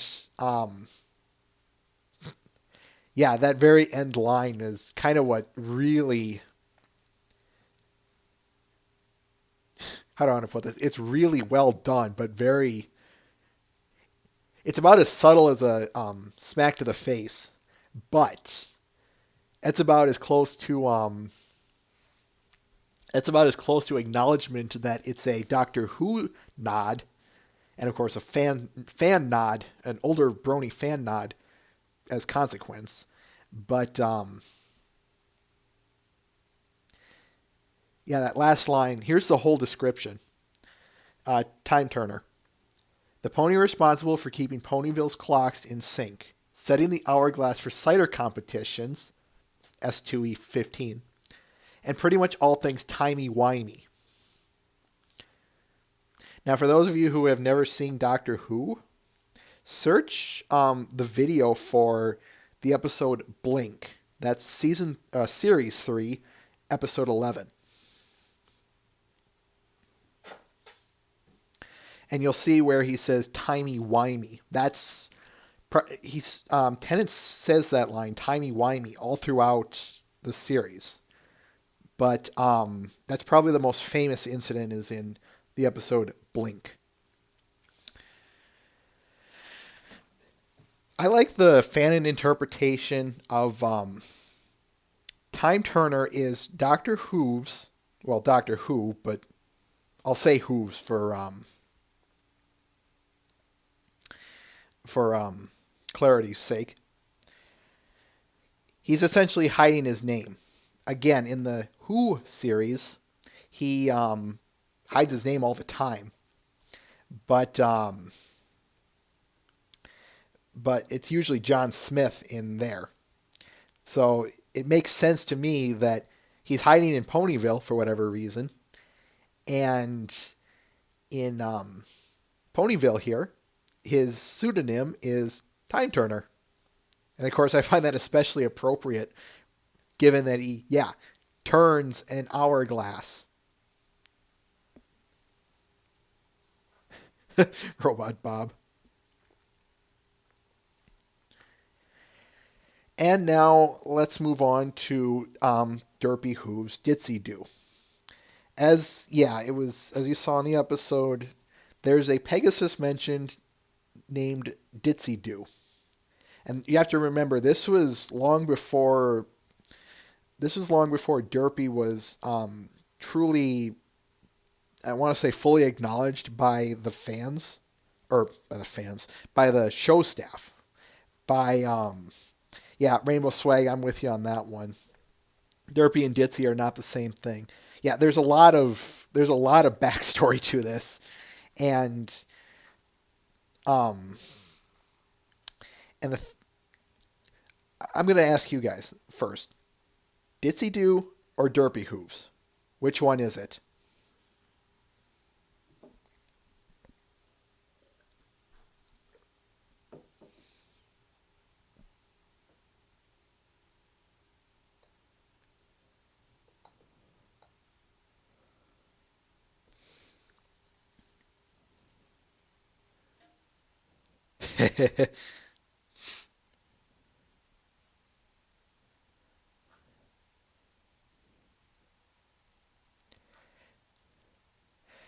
I prefer Derpy Hooves myself. Why?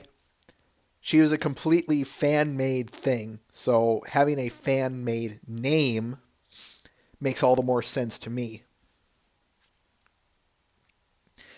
Yeah, MemJ, I'm with you on that one. If they want to call her Ditsy Do, go ahead. But I, personally prefer Derpy Hooves. Take care, Robot Bob. Take care, everyone who's leaving.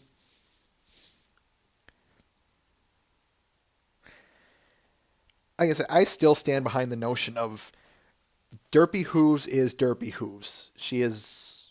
That's her name. That's her name.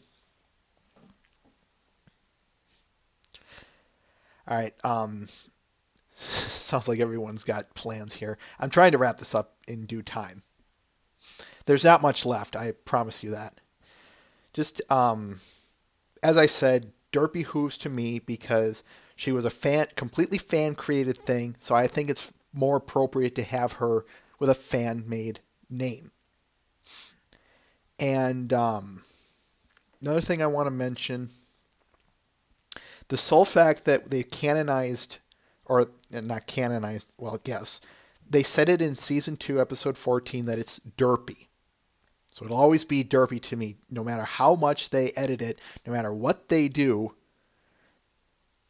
it'll always be Derpy. They always slipped, or it slipped. Derpy is Derpy. I don't care if they took it back. I will always accept that that scene said, "Careful, Derpy." Therefore, that's Derpy. And yes, when we get to that episode, we'll be showing the original uncut version. So, no edits here.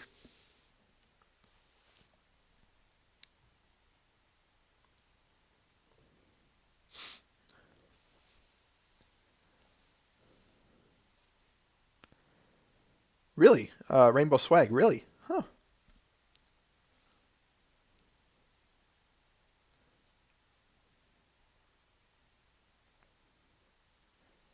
The edited version Egghead Dash can be found on if you have it bought on iTunes.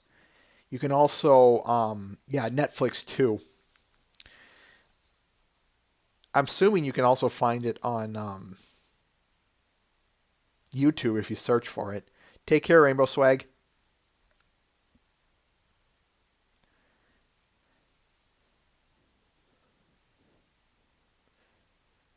Yeah, mostly you're probably going to find the uncut version, but I suppose if you search for edit or something, um,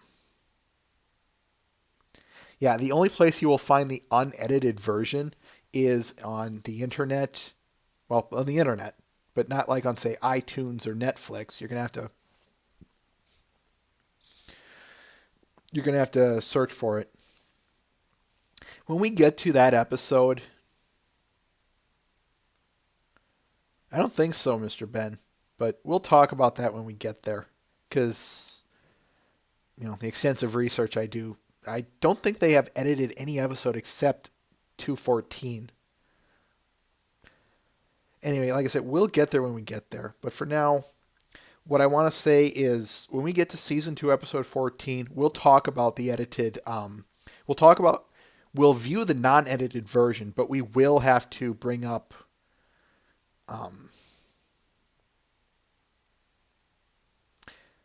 Oh yeah, MemJ. That I suppose is where they're referring to. Anyway, as I was saying, when we get to season 2, episode 14, we will view the unedited version, like we did with Winter Wrap Up here. However, we will have to address the edited version, and we'll show that clip as well. So,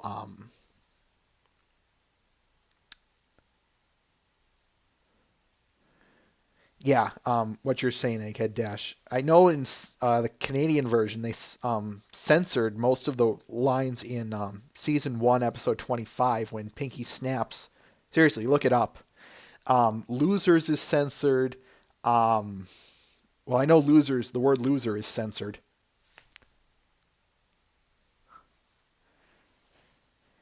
But yeah, some foreign or I guess non-U.S. versions are censored um, for various language that some government official deems inappropriate for children. But yeah, what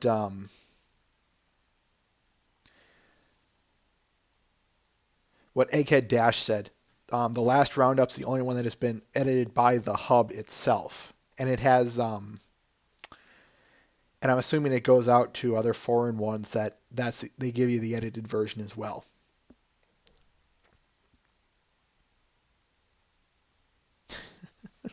All right, let's move on and try and finish this up.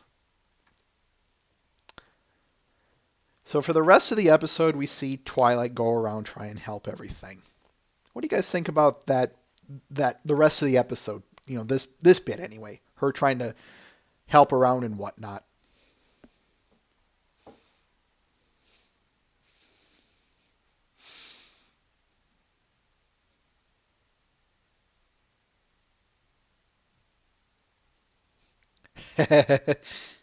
She certainly knows how to screw up royally.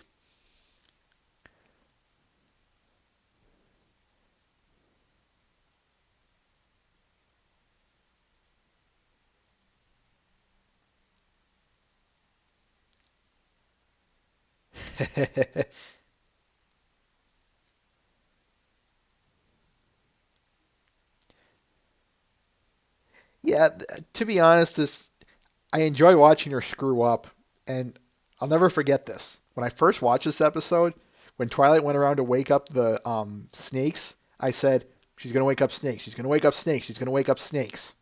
What does she do? Wakes up the snakes. I still laughed at that then, and I still laugh at it now. And of course, the whole bees scenario, because, oh, not the bees, not the bees. Ah, they're in my eyes.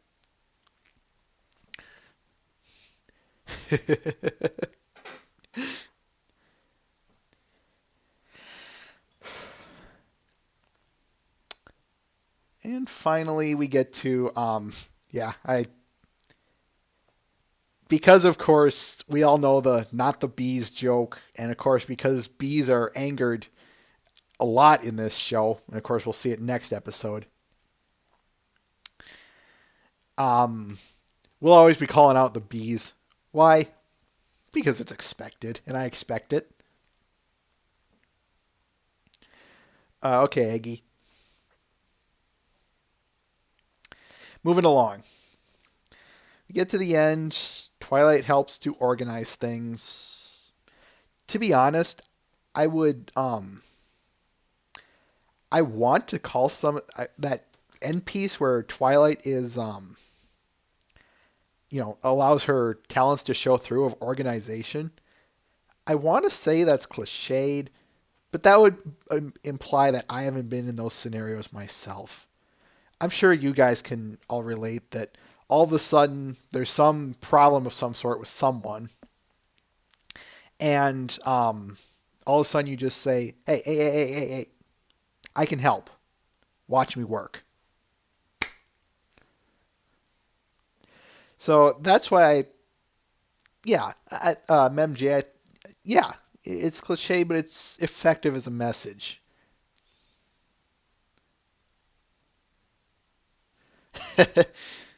I think that just goes to show how organized she is, Mr. Ben. And I just want to note, this is one of those virtues of Twilight that I like. That she's, as a character herself, her organization is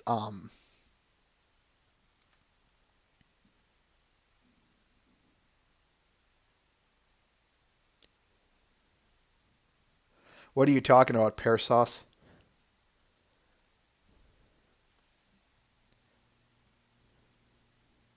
Anyways, I was saying, no. Okay. As I was saying, it's definitely one of her better virtues, or a virtue of hers anyway. She, it of course goes with her character being a shut-in bookworm. Everyone has a place for everything, for those of us who are shut in. And that's about all I really have to say for Twilight. So what of the episode overall, ladies and gentlemen? What do you guys think of the episode itself on a broad macroscopic scale?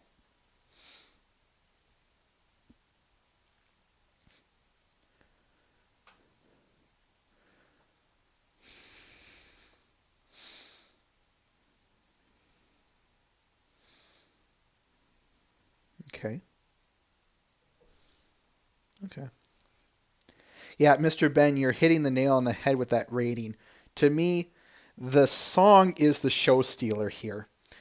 As I said, it's what I like to call a musical episode where the song is so good you end up forgetting the rest of the episode. That's the way I look at it. And to me, that song is a double-edged sword because you put the song in and you have a somewhat memorable episode. You take the song out and the episode is forgettable, or at least, not as memorable or not as strong. And that's the way I see this episode. It's definitely not one of their stronger ones. If you take out the song, it's not a stronger episode. It kind of just follows a very formulaic, we've seen it 100 times kind of thing. That's not bad. It's just been seen before. It's just not bringing anything new to the table. But put the song in, and it becomes, like I said, far more memorable. You remember it, but the problem is you remember the song more than you do the episode itself.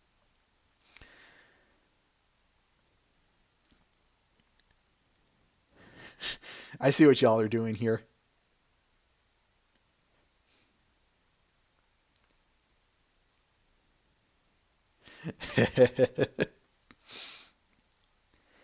And that's all I really have to say about the episode. So, anyone else have anything to say before we wrap this up?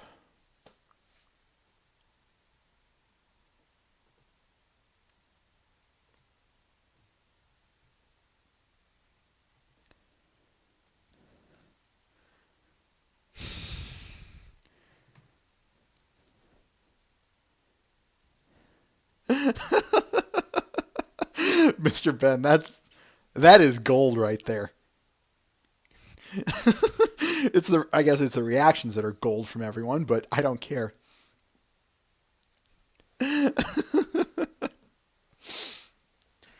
All right. If no one else has anything to say, there was some announcement I was going to make. Oh, since the new season 3 premieres next week, I'm just going to remind everyone we don't talk about spoilers or new episodes since we read the rules for bigger detail on this. But at best, we're just going to say if we like the episode or not, okay? That's about all I'm going to allow because, not